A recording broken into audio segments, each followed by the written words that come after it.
아멘. 직분자 세우기 전에 특별 설교를 하고 있습니다. 오늘 주제로 5번째 시간인데요, 하나님 보좌의 내 생물이라는 제목으로 말씀을 전하겠습니다. 오늘 본문은 계시록의 3번째 그림 편지에 해당하는 부분입니다. 하나님 보좌를 보여주었지요. 하나님 보좌 중 내 생물에 관한 내용, 6절에 보좌 주위에 내 생물이 있는데 이 내 생물이 누구인가? 계시록을 해석할 때는 구약의 많은 이미지들, 그 내용들을 참조해야 됩니다. 에스겔서 1장 4절에서 11절 보면 내 생물의 형상이 등장하는데 이 생물은 넷이 각각 분리되어 있지 않고 한 덩어리로 이어져 있습니다. 따라서 이 네 생물은 각자의 생물이 아니라 이 넷의 성격을 가진 어떤 존재를 암시하는 것이구나 알 수 있죠. 그래서 이 네 생물이 정확하게 무엇인가? 단서가 에스겔 10장 14절 15절에 나옵니다. 14절 보면 그룹들에게는 각기 4면이 있는데 첫째 면은 그룹의 얼굴이요, 둘째 면은 사람의 얼굴이요, 셋째는 사자의 얼굴이요, 넷째는 독수리의 얼굴이더라. 그룹들이 올라가니 그들은 내가 그발강가에서 보던 생물이라. 그룹들, 스랍들 다 천사를 상징하는 용어들입니다. 스랍은 성전에서 하나님을 노래하는 천사, 그룹은 왕의 지척에서 왕을 호위하고 수행하는 손과 발 같은 존재. 그러니까 각각 다른 생물이 아니라 이것들의 성격을 가진 어떤 존재, 천사를 말합니다. 오늘날 저는 이 천사, 이 네 생물의 모습이 오늘날 교회 안에 직분자의 모습이어야 된다. 전 이렇게 적용을 하고 은혜를 받습니다. 눈에 보이는 천사, 눈에 보이지 않는 천사, 이런 얘기를 많이 했죠. 여러분과 제가 눈에 보이는 천사예요. 특별히 우리 교회 안에 세워진 직분자들이 그와 같습니다. 요한 공동체에게 이 천사의 얼굴을 자세히 보여줍니다. 너희들도 이와 같이 살아내라는 것입니다. 이번에 세워질 직분자, 세워진 직분자, 꼭 이 네 생물의 모습으로 변화되고 새로워지시기를 주님의 이름으로 축복합니다. 하나님 보좌의 네 생물은 첫 번째 사자 같았다 그럽니다. 7절에 그 첫째 생물은 사자 같다. 천사에게 사자의 속성을 주었다는 거죠.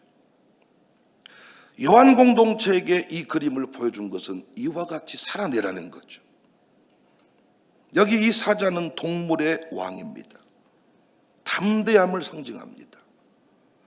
교회 안의 직분자는 하나님을 믿는 신자들은 시험과 환난 앞에서 뭐라는 것입니까? 담대하라는 것입니다. 출애굽 때 홍해에서 애굽의 군대를 전멸시킨 하나님을 힘센 사자로 묘사합니다. 호세아 5장 14절에 내가 에브라임에게는 사자 같고 유다 족속에게는 젊은 사자 같으니 바로 내가 움켜갈지라 내가 탈취하여 갈지라도 건져낼 자가 없다. 하나님은 천사에게 이 사자의 속성, 사자의 모습을 주었다는 거예요. 요한 공동체도 황제 앞에서 쫄지 않고 놀라지 않고 사자와 같이 담대함으로 이겼습니다. 황제를 분노케 했습니다. 첫째 짐승, 둘째 짐승 앞에 절대로 요동치지 않았습니다. 오늘날 교회 직분자도 이와 같아야 됩니다.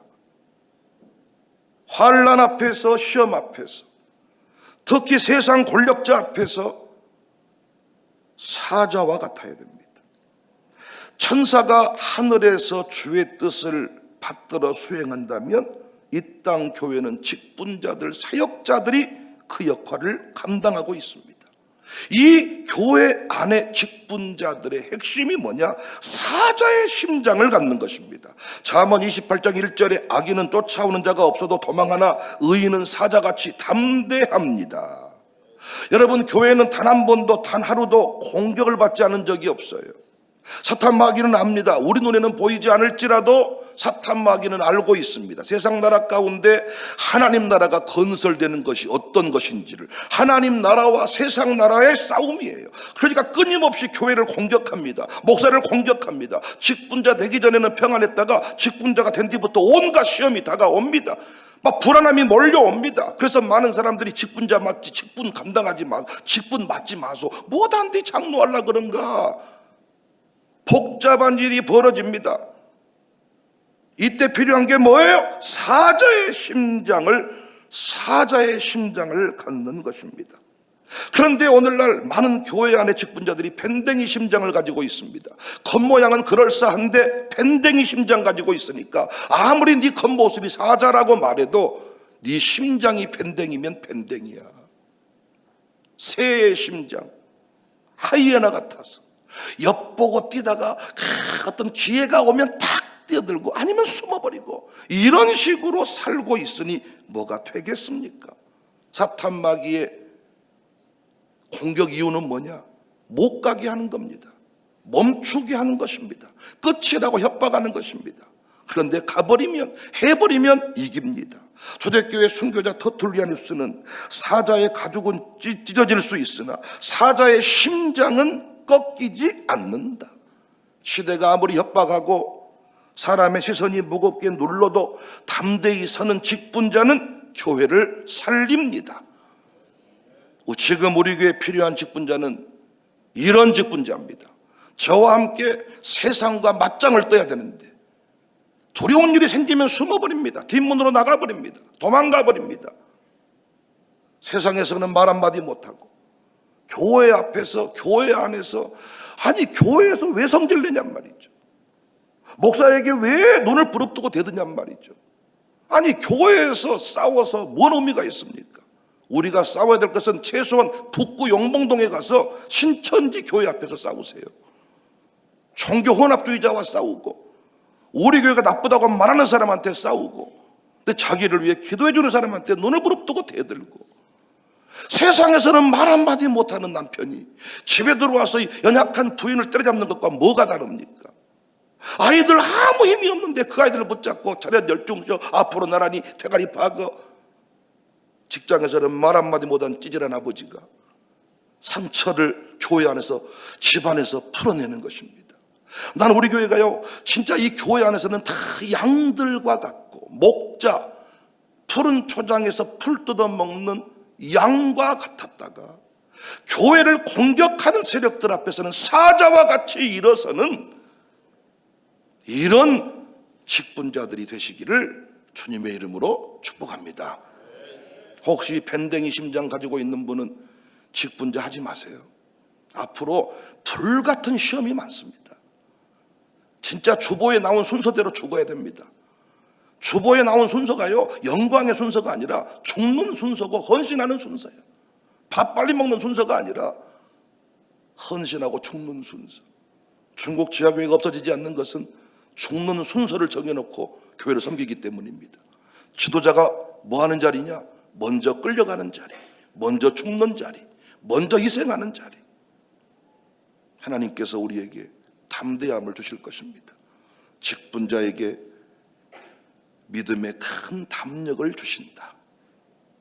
사자의 심장으로 일어서는 직분자들 되시기를 주의 이름으로 축복합니다. 두 번째, 하나님 보좌의 네 생물은 송아지 같은 모습이 있었어요. 7절에 그 둘째 생물은 송아지 같았다. 천사의 모습을 지금 자세히 보여주는 겁니다. 송아지 같았다. 송아지는 인간에게 유익을 주는 짐승입니다. 밭을 갈고 짐을 짓고 특별히 제물로 드려져서 섬김과 희생의 표상이 되었습니다.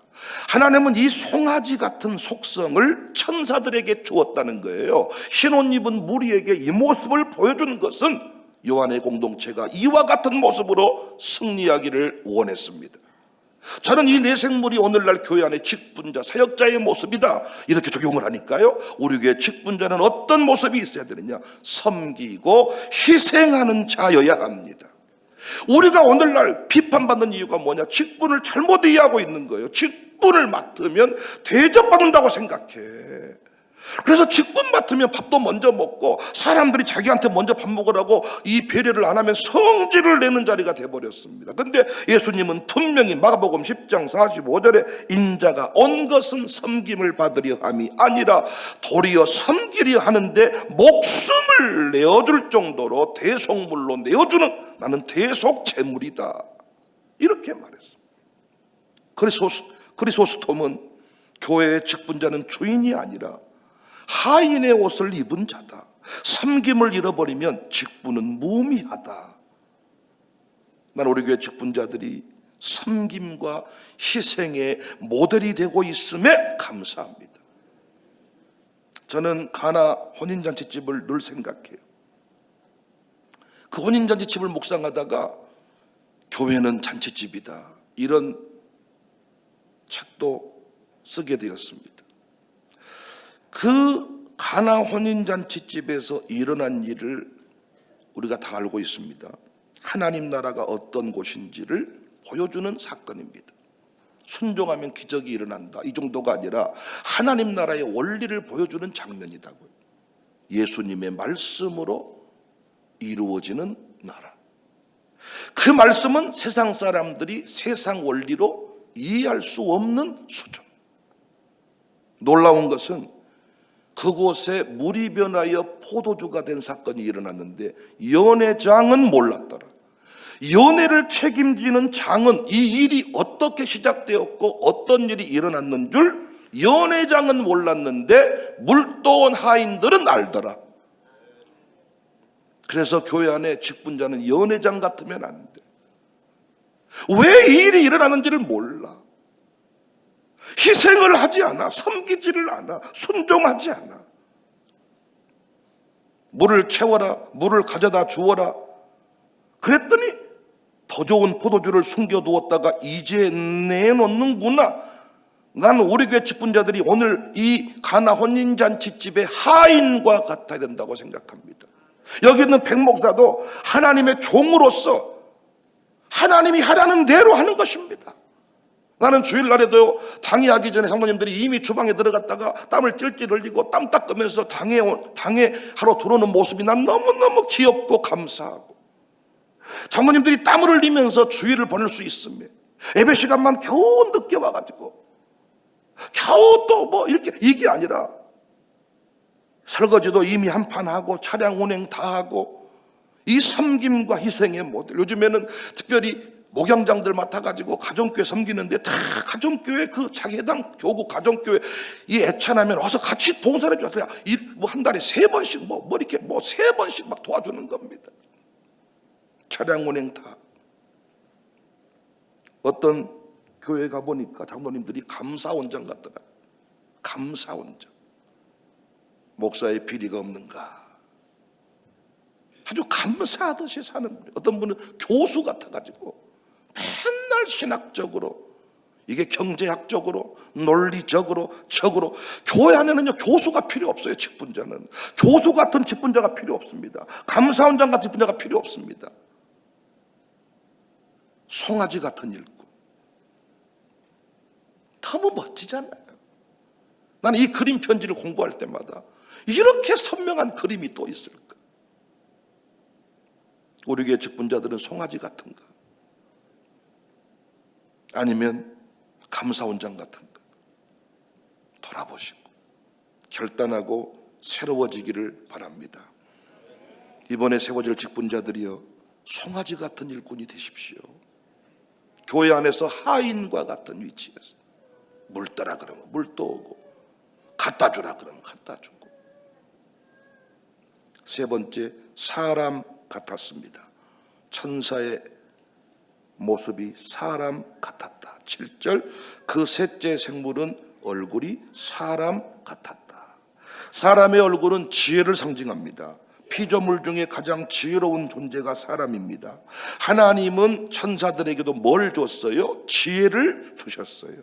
오늘날 교회 직분자에게도 뭐가 요구돼요? 지혜가 요구돼요. 그래서 사도행전 6장 3절에서 집사들을 세울 때 사도들이 뭐라고 말했어요? 너희 가운데에서 성령과 지혜가 충만하여 칭찬받는 사람 7을 택해라. 당시 사도행전 교회는 분쟁이 있었다 그랬지요. 불공정 논란이 일었다 그랬지요.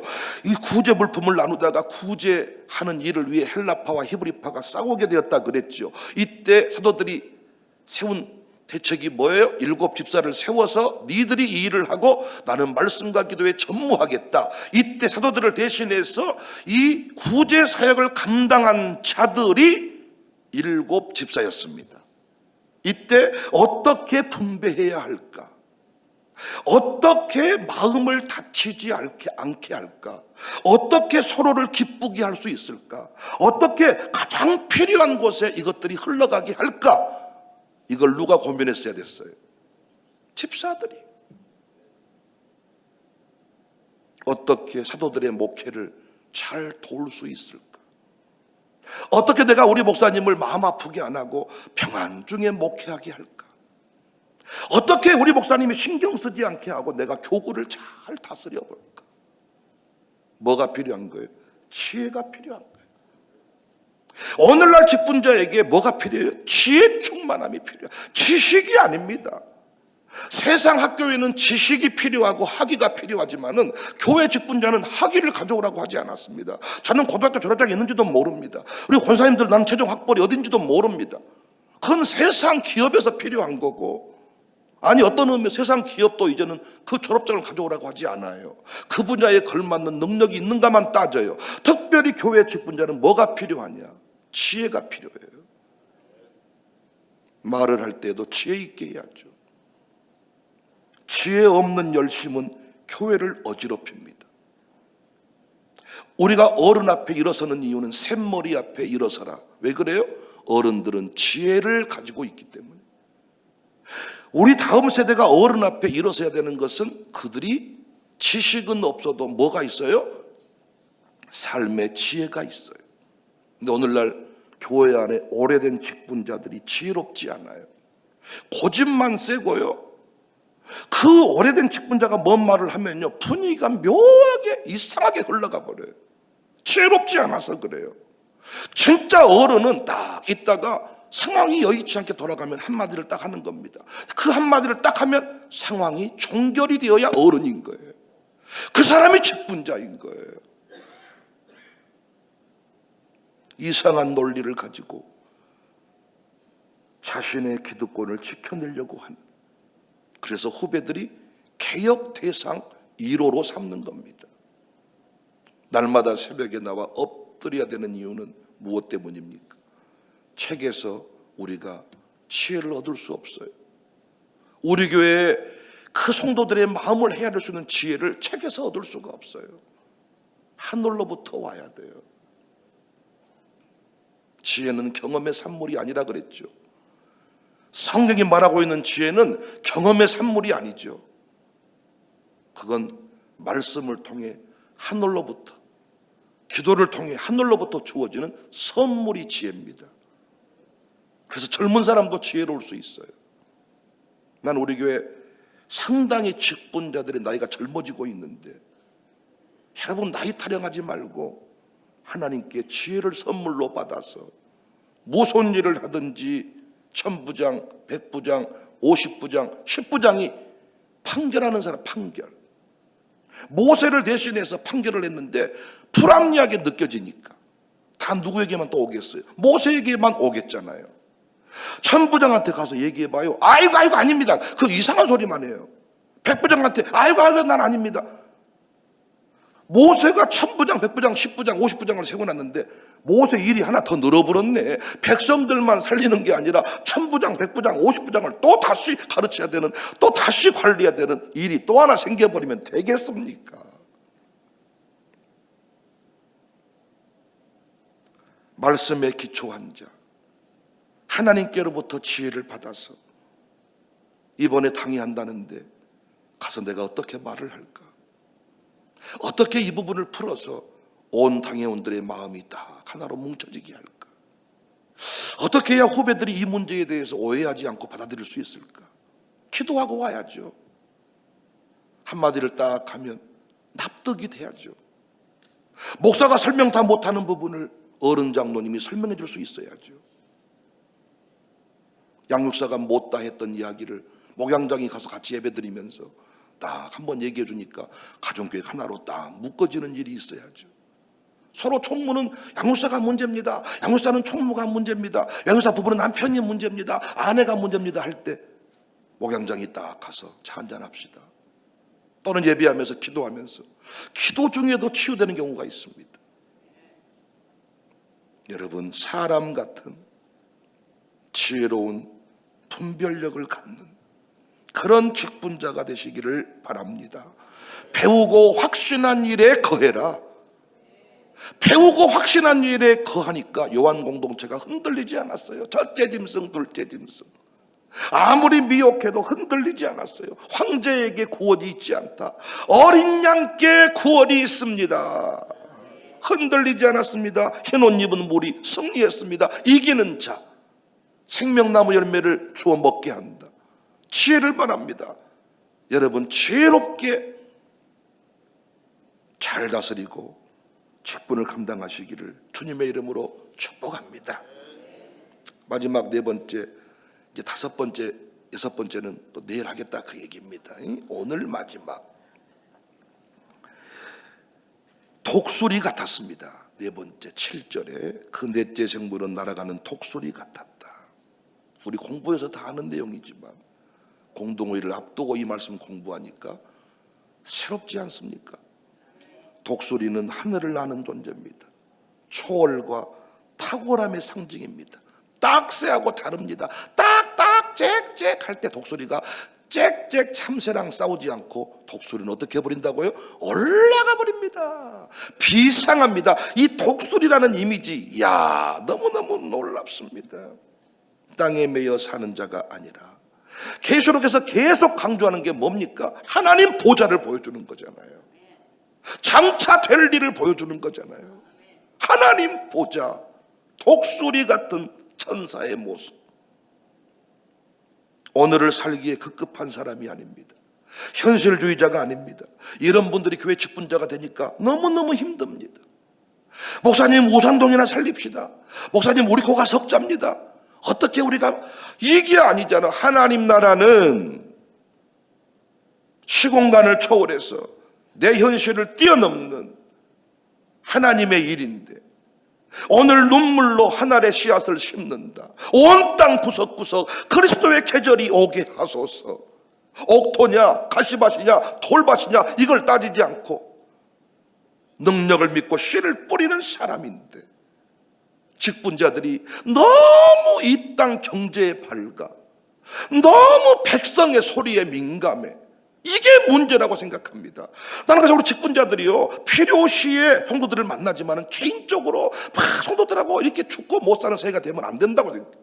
왜냐하면 안 들을 소리를 듣게 됩니다. 저도요, 안 들을 소리를 들으면 흔들립니다. 마음이 비상하는 존재가 돼야 돼요. 얼마 전에 제가 위의 것을 찾으라는 설교를 했죠. 김태현 목사님 모친 얘기를 하면서 참 감동이 됐다 그랬습니다. 학문이 없는 여인인데 어떻게 예수님 믿고 나서 첫 것을 하나님께 바쳐라. 똑똑하고 잘난 내 장남을 주께 바칩니다. 그러면서 하나님이 통일을 위해서 네 아들이 쓰임받기를 원한다. 그 비전을 선포해. 어떻게 시골에 사는 분이 통일 얘기를 합니까? 통일부 장관이나 하는 얘기를. 그런데 우리가 예수님 믿고 나니까 어때요? 차원이라는 얘기를 할 수 있게 되었다고요. 우리 일반 신자들도 청년들도 꿈을 꾸고 환상을 보고 다른 차원의 얘기를 하는데, 교회 직분자들이, 지도자들이, 대통령이라는 사람이 날마다 현실에 급급해서 당쟁 정파에 붙들려 있으면 이 나라가 어떻게 되겠습니까? 우리는 이걸 아파했습니다. 대통령이 미래지향적으로 꿈을, 비전을 선포하면서 나아가면 좋겠는데, 대통령 선거할 때부터 상대편 그 네거티브 전략에 휘말려가지고 복수하고 그러다가 또 끝나고 지가 또 감옥 가고, 얼마나 안타깝습니까? 난 여러분과 제가요 계속 꿈을 꾸고 골로새서 3장 1절의 말씀처럼 그러므로 너희가 그리스도와 함께 다시 살리심을 받았으면 위의 것을 찾아. 저 이렇게 바꾸고 싶어요. 네가 청사교회 장로가 되었으면, 네가 청사교회 권사가 되었으면 이제 위의 것을 좀 찾아라. 아멘 하십시다. 네가 옛날에는 그냥 집사였는데 이제는 안수 집사가 되었으면, 아들들이 물어보더라. 아버지, 집사님하고 안수 집사님의 차이는 뭐예요? 매년 임명받냐 임명받지 않냐, 애들 봤을 때 그 차이를 잘 모르겠다는 거죠. 서리 집사나 안수 집사나, 왜? 요즘 교회들이 서리 집사도 한 번 임명해주면 못 뛰거든요. 원래 서리 집사는요 1년 해봐가지고 11조 안 하고 주일성수 안 하면 내년에는 빼야 되는데, 그렇겠다는 교회가 빠져보니까 서리 집사나 안수 집사나 계속 안수지 뭐. 이제 책분자가 되었으면 위의 것을 찾아라. 사도행전 이사야 40장 31절에 오직 여호와를 앙망하는 자는, 앙망이 뭐라 그랬어요? 앙망, 악몽. 빵집 앞에서 빵을 먹고 싶을 때 빵을 계속 쳐다보고 있는 거. 어렸을 때요, 돈 있는 친구들은 빵을 사 먹는데 빵 없어가지고 한 입만 주라 그러면 더러운 새끼들이 잘 안 주잖아요. 그때 그 빵집 빵을 계속 맛있겠다. 이게 앙망이에요. 나를 괴롭히는 직분자를 계속 묵상하는 사람이 있는 법. 이미 그것이 해석이 되었어. 때문에가 아니라 덕분에. 너 때문에 안 됐다가 아니라 네가 그렇게 해준 덕분에. 너무나도 오늘날 직분자들은 똑똑한 것 같아요. 옛날 직분자들은요 무지했거든요. 왜냐하면 똑똑한 사람은 교회를 안 다녔어요. 동네에서 모자라고 종같이 사는 사람들이 교회를 먼저 다녔단 말이에요. 예수님 믿었단 말이에요. 그래서 옛날 장로님들은요 학문이 없고요, 가방끈이 짧고요, 무식하고 무지하고, 심지어는 성경책 있다가 한글 읽는 분도 많고. 그러다 보니까 그들은 뭘 잘했어요? 순종을 잘해. 순종을. 주님이 전부였어요. 주님밖에 소망이 없었어요. 그런데 오늘날 직분자들은 주님 아니어도 부자예요. 주님 아니어도 똑똑해요. 설교 안 들어도 똑똑해요. 큐티로 다 한대요. 그래서 주님의 일을 세상적 학문으로 평가해요. 옛날 우리 직분자들은 믿음의 비전이 많았는데 오늘날 직분자들은 불평이 많아요. 그래서 우리 교회는 성령 충만한 자를 직분자로 세워야 합니다. 학문 충만, 외모 충만, 단순히 돈 많은 분이 아닙니다. 성령님을 좋아하는 사람이어야 됩니다. 성령의 감동을 따라서 아멘할 수 있는 사람이어야 됩니다. 성령은 시공간을 초월합니다. 성령은 우리의 환경을 뒤집어 엎을 수가 있습니다. 우리는 아무것도 없지만 성령님은 위대하신 분이기 때문에, 그래서 이것이 교회의 비밀, 촛대의 비밀입니다. 망해야 되는데, 안 돼야 되는데 돼버립니다. 그래서 이해할 수 없는 길이지만은 우리는 그 길을 오늘 또 걸어가는 것입니다. 성령도 충만하고 학문도 충만하면 좋겠지만은 그런 경우는 없더라고요. 학문으로 채워진 자리에 성령님이 잘 안 들어가. 역사할 수 없어. 너무 똑똑하니까. 계산을 너무 잘하니까. 외모 예쁜 사람들이 기도까지 많이 하면 좋겠는데 그렇지 않더라고요. 건강한 사람들이 열심히 충성하면 좋겠는데 그렇지 않더라. 오히려 연약한 사람이, 병든 사람이, 없는 사람이, 과부의 두 랩돈이 주님 앞에 드려지더라. 난 우리 교회 직분자들하고 계속해서 비전을 선포하는 일을 하고 싶습니다. 목사가 위대한 비전을 선포할 때 발목 잡는 직분자가 아니라 그 비전에 부합한 동행자가 되는 은혜가 있어지기를 주님의 이름으로 축복합니다. 꿈을 선포할 때 같이 비상하는 독수리가 됩시다. 하늘 위에서 올라가 보면 아무것도 아니에요. 비행기만 타보면요 이 땅이 아무것도 아닙니다. 높은 빌딩에 올라가 세상을 보았더니 내가 저 집 하나 살라고 평생을 바쳤던가 허무해져 버립니다. 하늘 위에 올라가서 보니까 천주가 먼저냐 광주가 먼저냐 의미가 없습니다. 하늘 위에서 보면 다 그냥 땅입니다. 하늘 위에서 바라보고, 그래서 저는 우리가 미국이라도 가보고 영국이라도 가보고 이렇게 하니까 달라지지 않았습니까? 우리가 계속 성령님의 인도하심을 받아 꿈꾸는 교회, 위의 것을 찾는 교회. 그래서 계속해서 백 목사는 꿈을 선포하는 목사, 현실을 살기에 두 아들 공부시키려고 목회하는 게 아니라 하나님의 뜻을 이루어드리는 목사. 여러분, 그런 직분자가 되시기를 주님의 이름으로 축복합니다.